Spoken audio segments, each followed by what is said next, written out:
Shalom, family. In this part 6 and the final video in this series, we're going to speak on the topic of music. Let us start by saying that music in and of itself is not wicked. Yahuah created music. As a matter of fact, Zephaniah 3:17 says that he sings over his people. Scripture gives us some examples of the purpose of music in our lives that include praising, Psalm 57:7, 101:1, 150, 1 through 6. Singing to Yahuah and his name, Psalm 68:4, Psalm 95:1, 96:1 through 2, 105:2, and 135:3. And or just because Scripture encourages to, Psalm 147:1, Colossians 3:16, Ephesians 5:18 through 20, James 5:13, and this is just to name a few.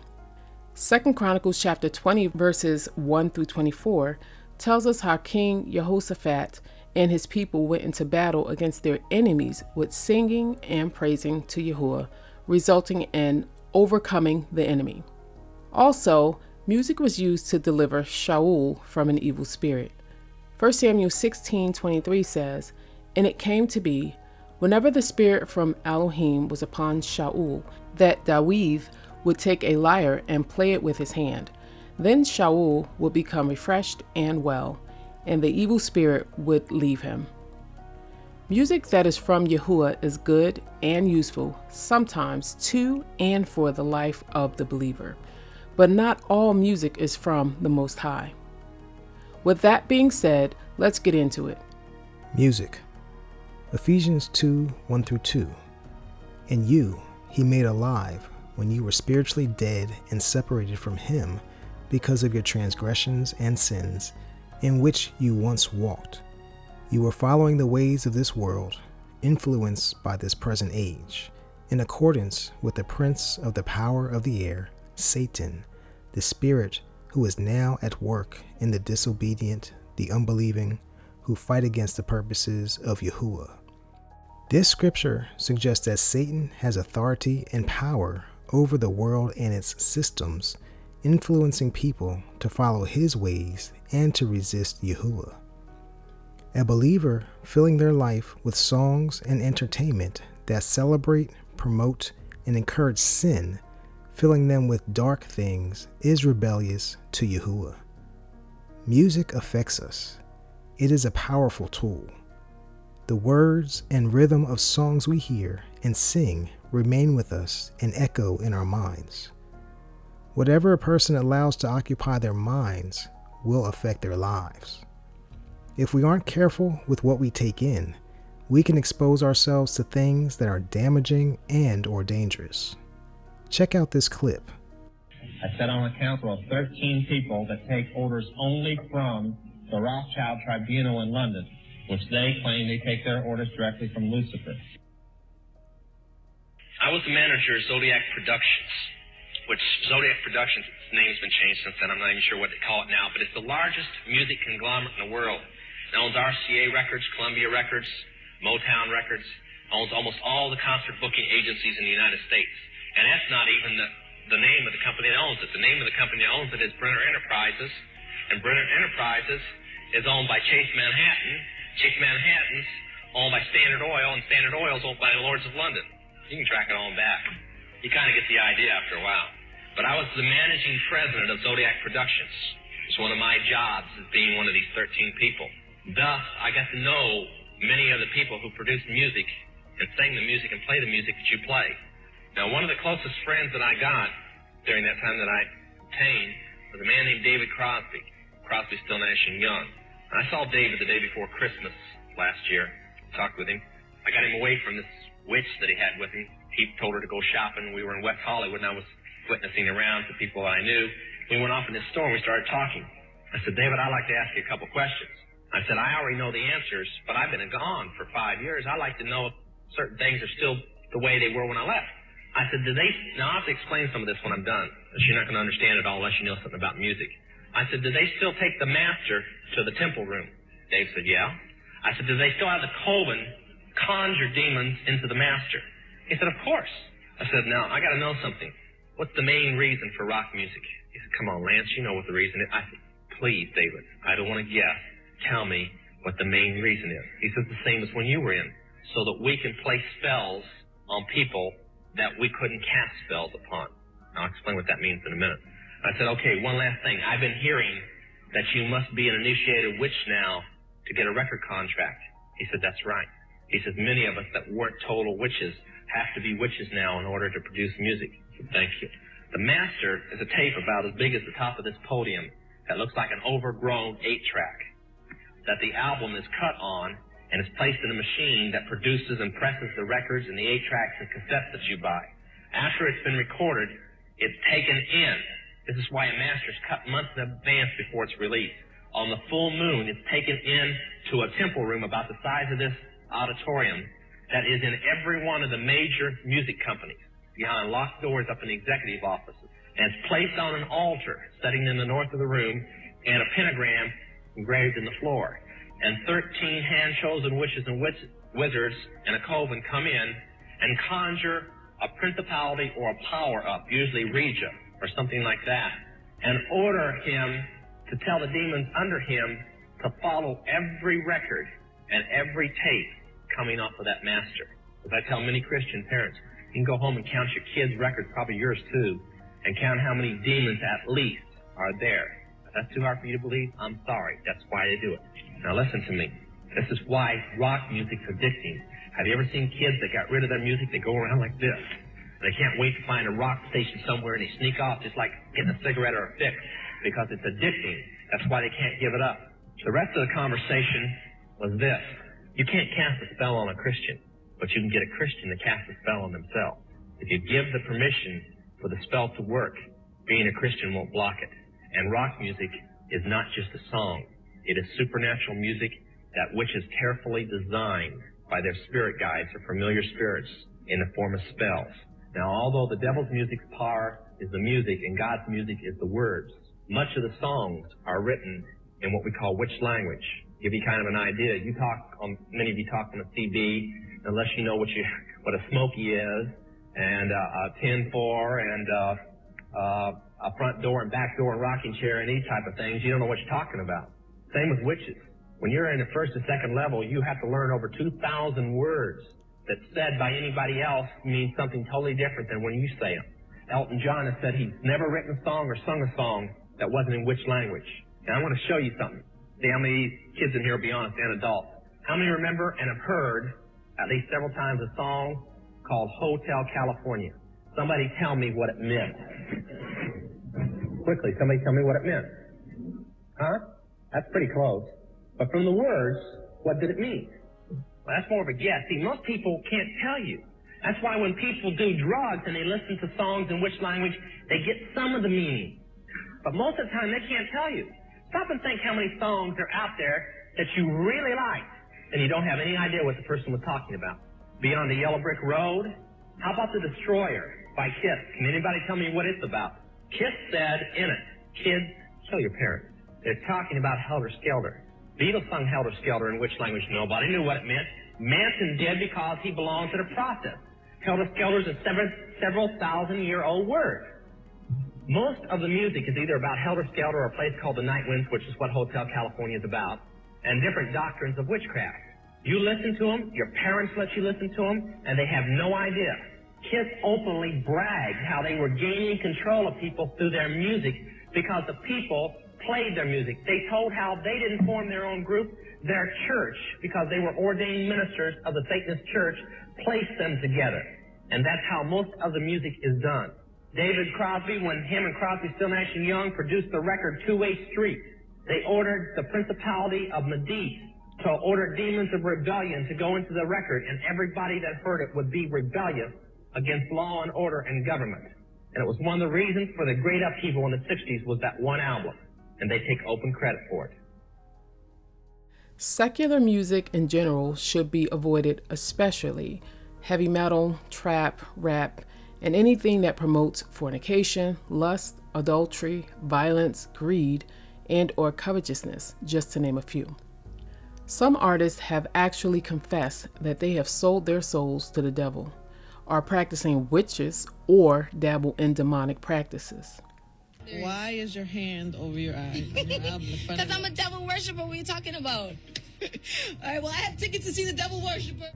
That's when I went to the crossroads and made a big deal. You know, like, one night, and then went back to Minneapolis, and I was like, hey, where's this guy been? You know, he'd been to the crossroads. Why do you still do it? Why are you still out here? Well, it goes back to the destiny thing. You know, I made a bargain with it, you know, a long time ago, and I'm holding up my hand. What was your bargain? To get where I am now. Should I ask who you made the bargain with? with the chief commander. On this earth? And on this earth, and then in a world we can't see. What is going on with Taylor Swift?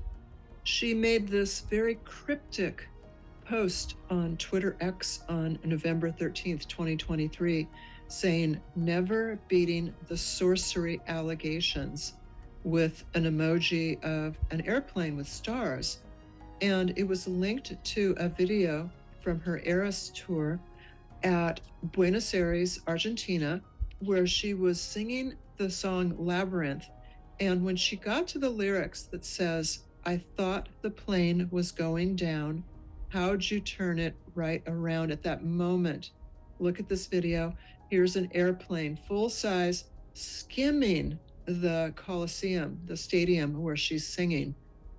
And then it goes right back to the song as if it was choreographed, as if it was sorcery, which is why she put this post, never beating the sorcery allegations. And Taylor Swift has been accused of witchcraft, and actually for good reason. Take a look also from her Eras recent tour. These are audience recordings of her and her musical entourage dancing to her song Willow. Look at this. She is acting out a witch coven.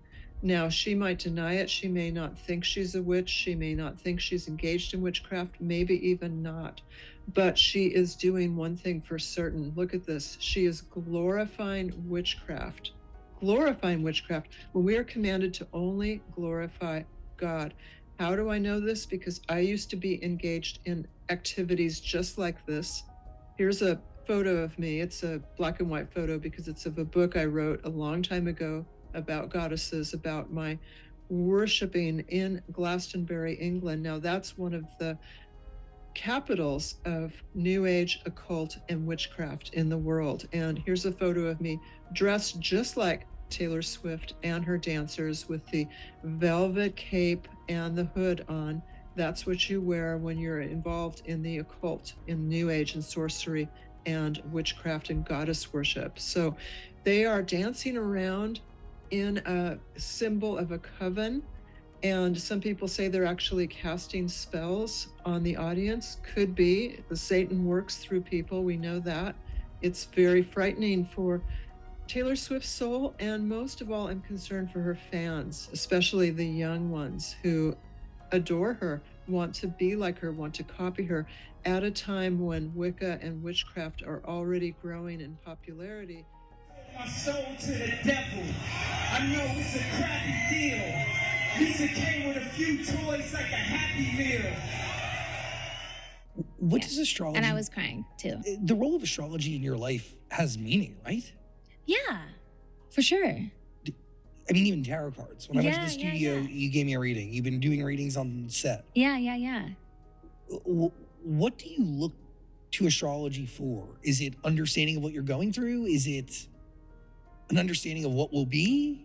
Yeah, I think it's kind of a tool to help us hear what we need to hear sometimes and kind of look forward with hope and awareness, and also reads us for filth sometimes. Sometimes we need to hear it, and just looking to something bigger than us to kind of help us make sense of it. Does that make sense? Totally.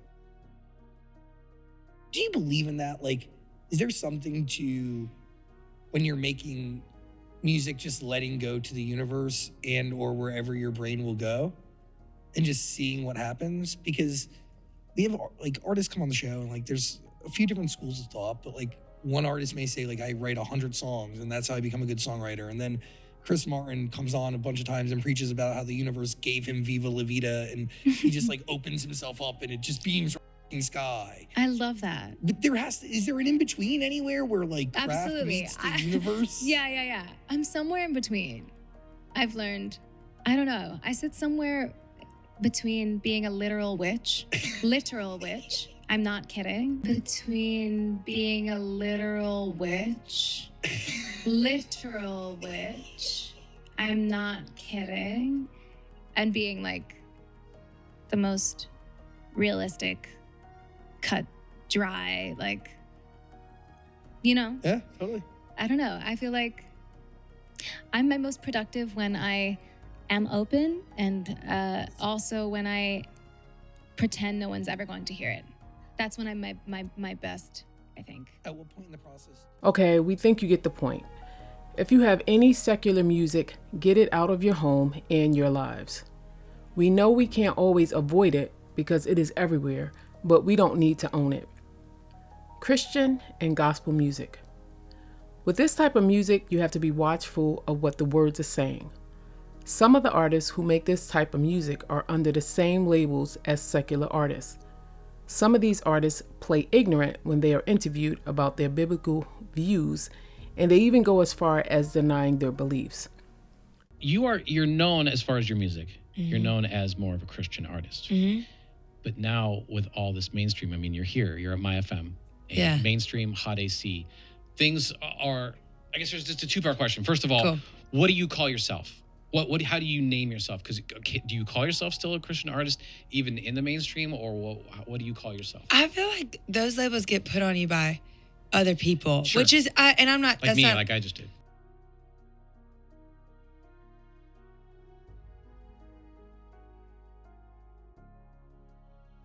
No. Well, I was reading an article. I read them like here and there. Gotta stay away sometimes, but then other times I'm like, indulge. And I was reading one, and one of them's like Christian artist, another one's just artist. So I think part of me is just artist because it encompasses everything. Sure. That's kind of how I see myself.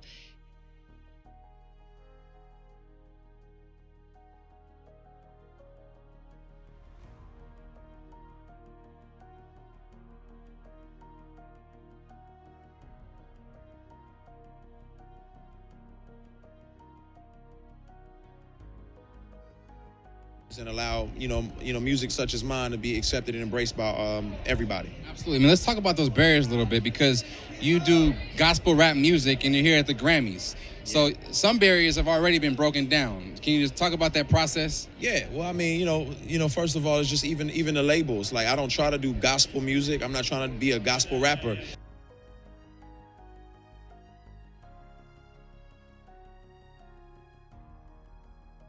I'm a hip hop artist, you know what I'm saying? And so I just want to be honest about what I believe in my music. And so, in the same way Kendrick is going to be honest in his music about his beliefs, I'm going to be honest about mine. And I just think if it's good, it's good. If it's good hip hop, it's good hip hop, and it should just be embraced. And that's really the aim for me. So I'm glad to be out here amongst people who do good music and who can appreciate good music. And some of it may talk about God, some of it may not.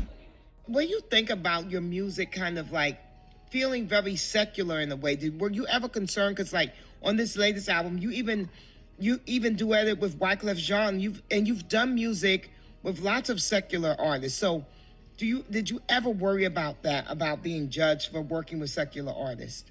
No, I haven't, because the majority of us, secular, gospel, blues, jazz, the majority of us came from the church. Right. So our foundation is there.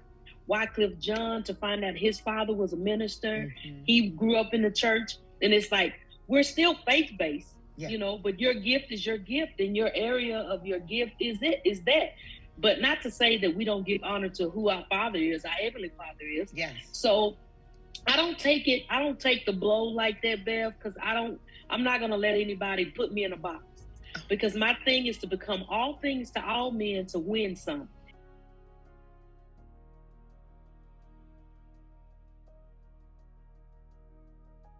And I may need to do a little crossover in order to get somebody to hear me that wouldn't normally come to a church or come to a church function to hear gospel music.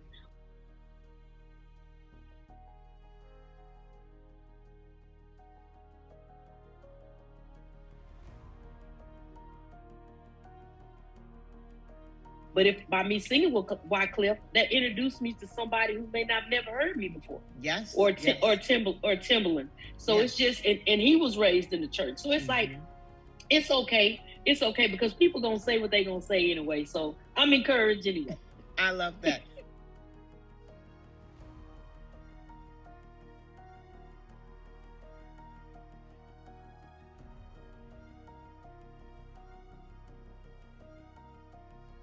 I just got off the phone, a business call, and I was just talking the air out a little bit. I got a single coming out. Well, I want to put a single out that I'm like very, very excited about. I've been off the music scene for a little while. I feel like I've been off the music scene for a little while, and partially for reasons like this. So I've been off the music scene for a little bit now. I'm excited to kind of come back and give this single. I'm excited about this song. I feel like it fits the times. I feel like it's encouraging and inspiring and uplifting, and I want to help y'all dance a little bit through this pandemic. Bring a little joy in your homes, bring a little dance, and an encouraging word. That was the purpose of it. I used whatever resources I had. I don't got my band here. I don't got my singers here. So I just, the sound is what it is. It's kind of like work it out type thing. But I just got off the call with a business call. And it's like, I'm not selling out, y'all. I'm sorry. It's like, yo, your song is hot. Da, da, da, da. If you do this, we can get you. I was like, yo, man. I was like, nah. I literally just hung up on the call. I literally like, hey, y'all, I can't do this right now. I know it's really all about the money. And I ain't selling out like that, yo. So I'm out. What I mean all about the money is, like, if you got money, you can get certain platforms. Period. If not, you got to do certain things to get that platform and make certain compromises. I don't got the money other people got. Well, let's just say I'm not willing to use the money I got for that. That's what I mean by I'm not selling out. I ain't doing that.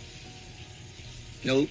I'll pay my bills with my money. I'll help the church and the people. No, I'm not that ambitious. I don't need it that bad. The song is going to come out. It's going to do what it's going to do. But I can't compromise, man. I can't sell out. I just can't believe.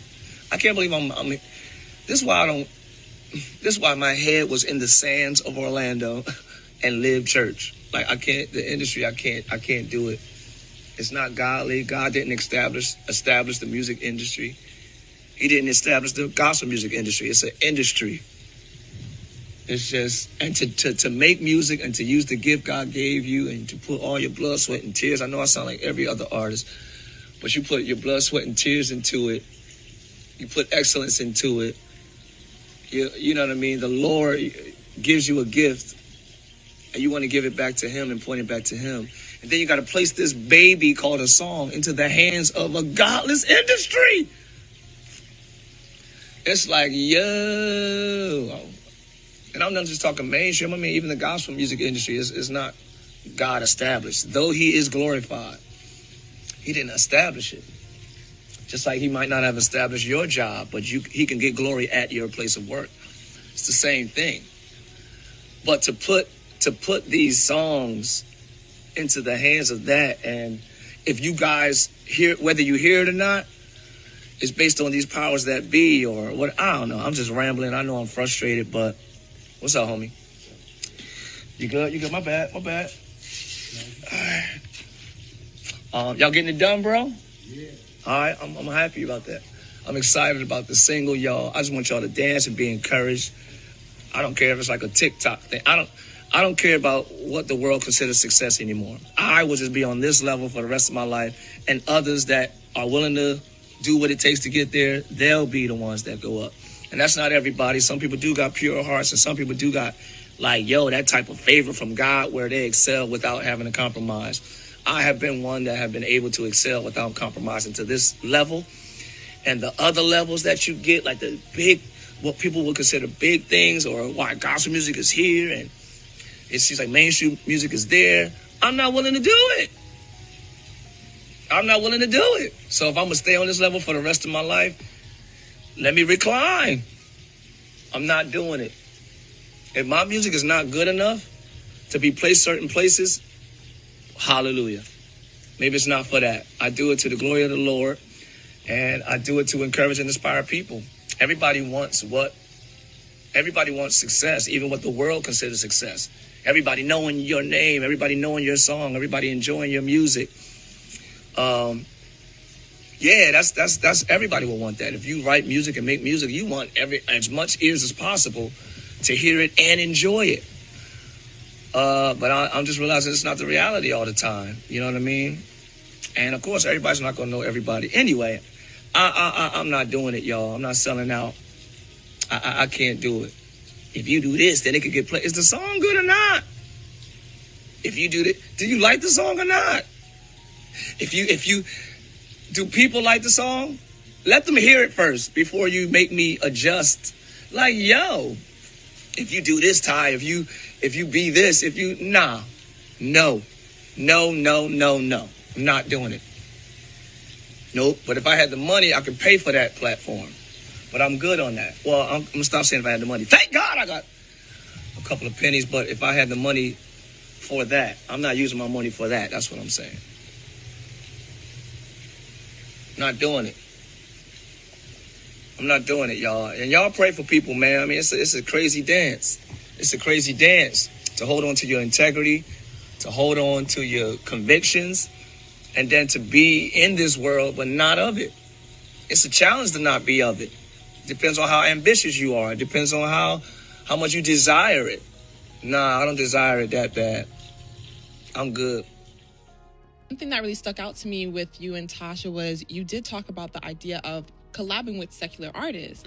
I love what you guys said about the idea of reaching out to non-believers and people coming to you and saying, I've never been exposed to this kind of music. That's right. But on the other spectrum, there were a lot of commentary about you maybe introducing Christians to, the secular side of music and of life as well. What are your thoughts on that? I would say, man, always, think about the person's intention. And then also, man, how will the world know who we are if we're not engaging, and it's not as if we collaborated to make some song that was dishonorable to God. It was that we collaborated with people who said, hey, can we come to church on Sunday with you? You know what I mean? Can we sing this song on Sunday? No, you can't sing the song. You secular. You better not sing when the praises go up. It's like, hey, they wanted to come and sing with us. Are they not allowed to? Will we kick them out of church on Sunday? And will we say, hey, you got to shut your mouth because we saw you on this other station doing whatever? No, we wouldn't do that. We would welcome them and allow them the opportunity. And I think that's what they wanted. I know for a fact that's what Ty wanted. He loves gospel music. He wanted to connect, and we had some good conversations off of that. I wasn't even gonna say nothing about this, but I'm gonna go ahead and say it. I've been to a couple Diddy parties. Now, I'm risking a lot by saying this because I know as soon as I say that, all the assumptions are going to come in and if I don't say evil things were taking place, then I'm covering for them. And if I do say evil things were taking place, then I'm one of them ones like, yeah, Lecrae, expose it. You know what I'm saying? And I've been to lots of parties. I've been to Jamie Foxx. I've been with Snoop, T.I. I've been to lots of places.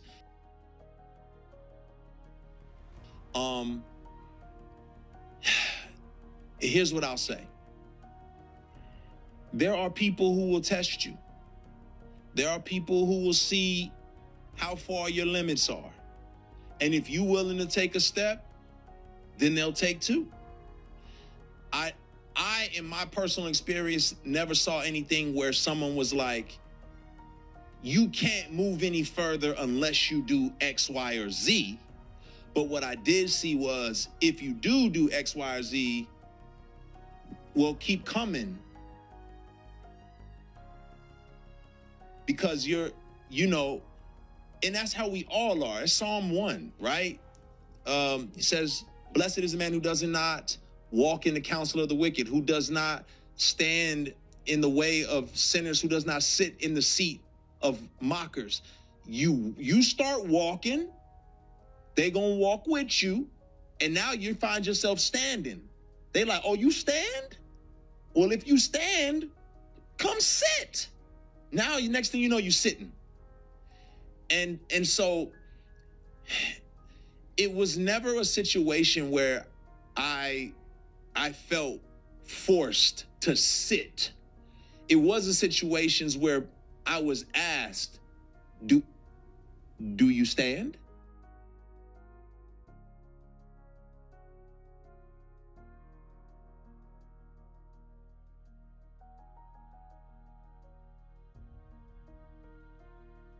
You don't find one famous singer that is trying to get one of our Christian singers on their album, but you find us trying to get them to sing about our God on our albums. Watch this. And for a moment, they take it off. And then after they finish with us, they put it right back on and go and sing their damnable music. Well, what did you just do? You just turned over your whole influence of people, your whole followers. You just unintentionally, maybe, gave them approval to listen to his or her music by allowing them to come on and sing on a Christian song. That's what you just did. You just approved her music, his music, their lifestyle, because now here's what wow. Now we understand how the culture gets into the church, because we got, quote, gospel singers partnering with worldly singers temporarily to sing a godly song. Some of this music isn't even scriptural. Much of this Christian and gospel music has nothing to do with the Bible or the true gospel. You have to realize that these are just genres, and while some may truly be trying to release music that esteems the Most High, many do not. As believers of the Most High, we have to be very cautious of what we buy or bring into our homes and lives. The reason for this is because the enemy is very crafty, and he tries to infiltrate our lives through various means. A very easy way that he does that is by using music. We need to be vigilant when it comes to things such as this, because it can lead to demonic entryways for spiritual, mental, or physical attack. And more importantly, we don't want to violate Yahuah's commands, as that brings judgment. Destroy and get rid of any music that violates his commands. Repent and renounce any ground you have given to the enemy through wicked music. We know we didn't include every possible item out there that you shouldn't have in your home.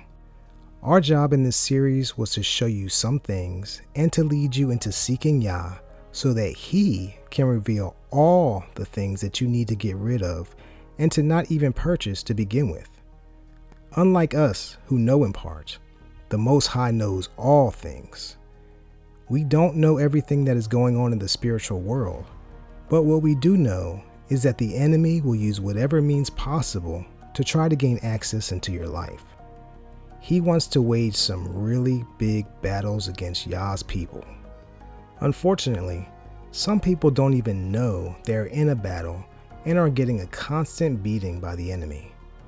This is the reason why we have to be in tune with Yahuah. He will reveal to us what we need to know and do, and when it comes to objects such as the ones listed in this series, he makes it clear to stay away from them. This concludes the series of things a believer should not have in their home or in their possessions. We hope this series has been helpful to you, and feel free to add to this list in the comments section below. Let's help each other to be free of things that can wreak havoc in our lives. If we can avoid these things, it will be one less unnecessary battle that we have to fight.